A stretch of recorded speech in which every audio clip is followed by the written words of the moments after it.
So in this section, I would like to introduce the history of Yoshino Forestry.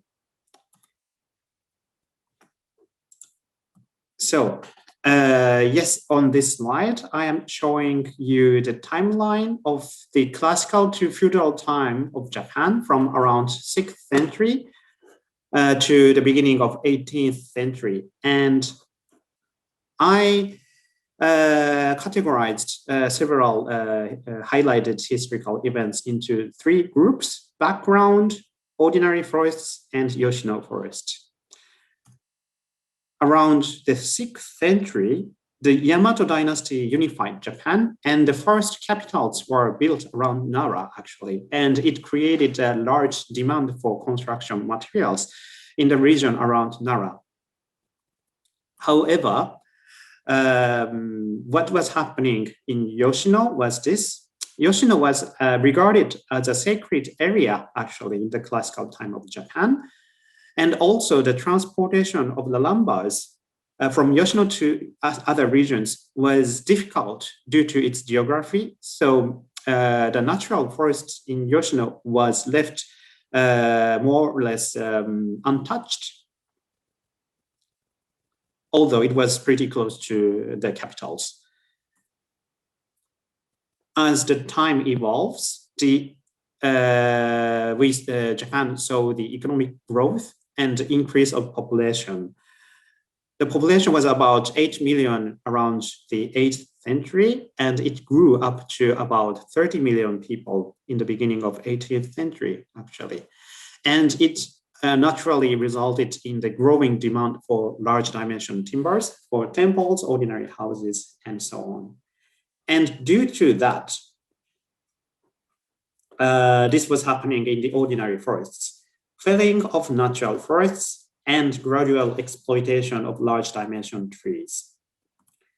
Towards the beginning of the early modern time of Japan, there was a very extensive deforestation and rapid balding of mountains across Japan, and this became a very serious social issue.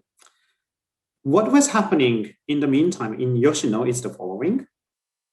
There was a very small-scale local forest-based economy around Yoshino. People produced timbers, wooden goods, barrels, paper, charcoals, and so on. But yeah, I mean, they didn't really exploit the natural resources then. And as the time evolves, the shipping of timbers, lumbars from Yoshino became possible thanks to the investment in new infrastructure along the river from Yoshino down to the ocean. And it resulted in some small-scale forestry organized by the local people as a part of the cycle of slash and barn agriculture in communal local forests around Yoshino. So I would like to elaborate a little bit on the infrastructure for the logistics of lumbars. This shows the people flushing down the lumbars along the river. This is the river, how it looks today. Yoshino River is the name. And until the middle age of Japan, they didn't really put a lot of investment into the civil works along the river because some parts of the river was very difficult to do the construction works. And it requires very high maintenance every year. So they didn't put a lot of effort there, but they noticed that the flushing down of the lumbars could be profitable for the local economy in Yoshino. So although they knew that it would cost a lot, they prioritized the efficient logistics of their lumbars to urban regions, and they flushed down various dimensions of lumbars. And because it is the flushing down on the water, it kept the damage to the lumbars to the minimum, which was quite beneficial. And this resulted in a significant contribution to the Yoshino forest economy. Just to show you how the logistics was connected. This is the Yoshino area, and the Yoshino River runs through the forests, mountains down to this ocean.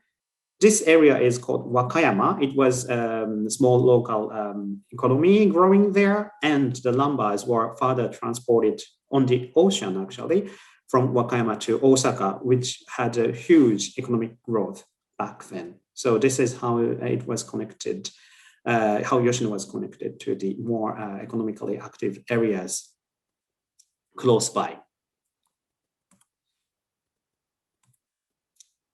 Regarding the exploitation of natural trees in natural forests, I want to highlight another thing here too.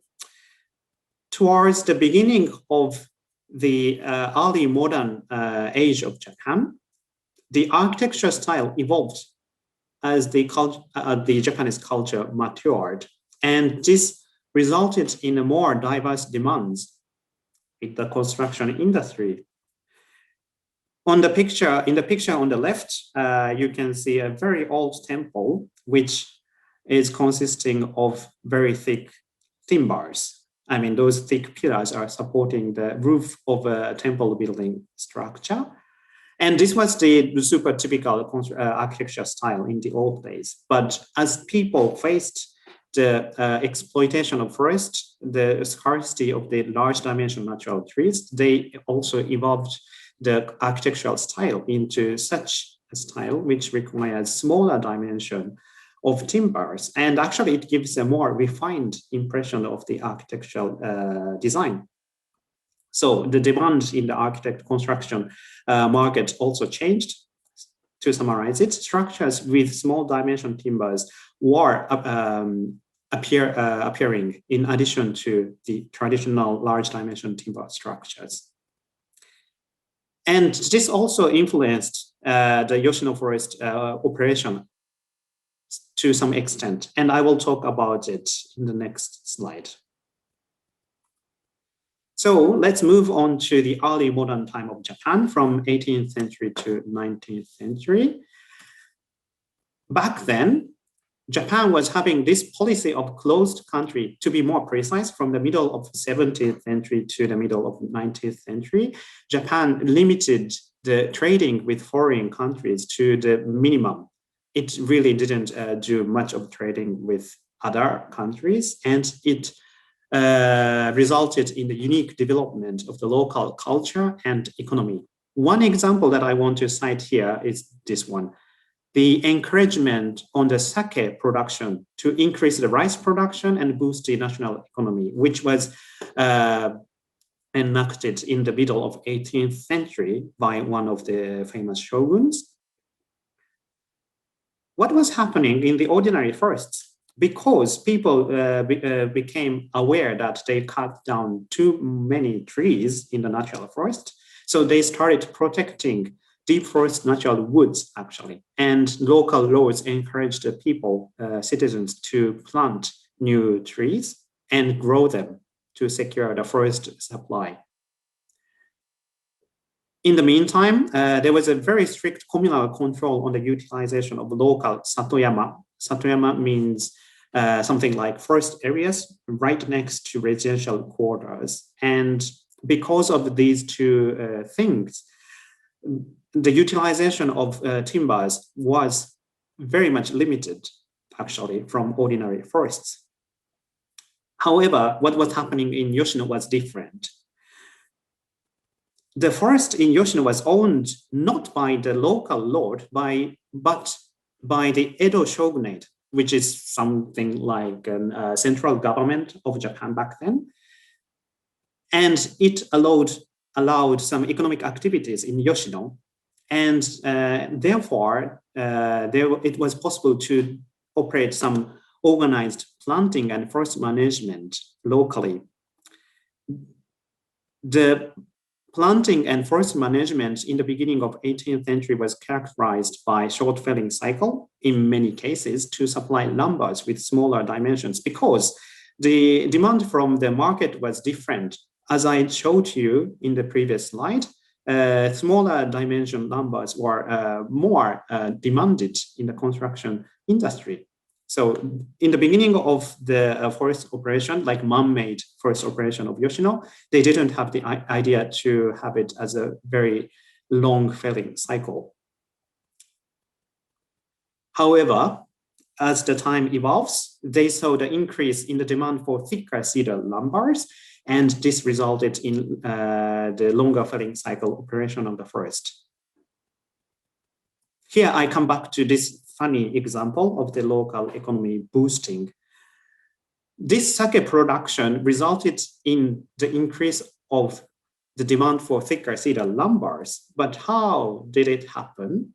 This is why. This is a picture showing the production of barrels in Yoshino, the barrels for the transportation of sake. And it was said that thick lumbars with 80 years were thought to be the best quality to produce the barrels for sake. And this directly increased the profitability in the forest management of Yoshino. So it was a big contributor for the Yoshino forestry to grow larger and run into the operation with a longer felling cycle. As a result, the business model and forest management model matured as a system towards the beginning of 19th century. What was the operation and business model? It is characterized by the very dense plantation, which is still continuing until today, and frequent thinning with the cycle span of 10 to 20 years, and long felling cycle of 300 years. It is also characterized by the small management unit, which is like one forester takes care of only 15 hectares, which is a very much segmented way of forest management. And the forest owners and the merchants established the value chain logistics from the forest to the lumber markets in Wakayama and Osaka. And here I want to show you some example of how the value chain was established.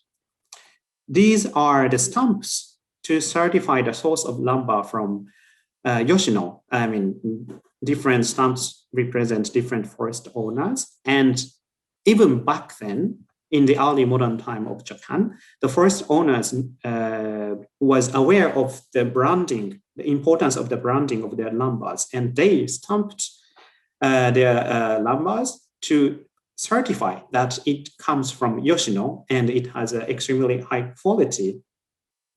And the stamp is kept up until at least to the lumber market to not lose the value of it by losing the certificate from the source, right? And even today, those stamps are used in the current timber trading in that region, actually.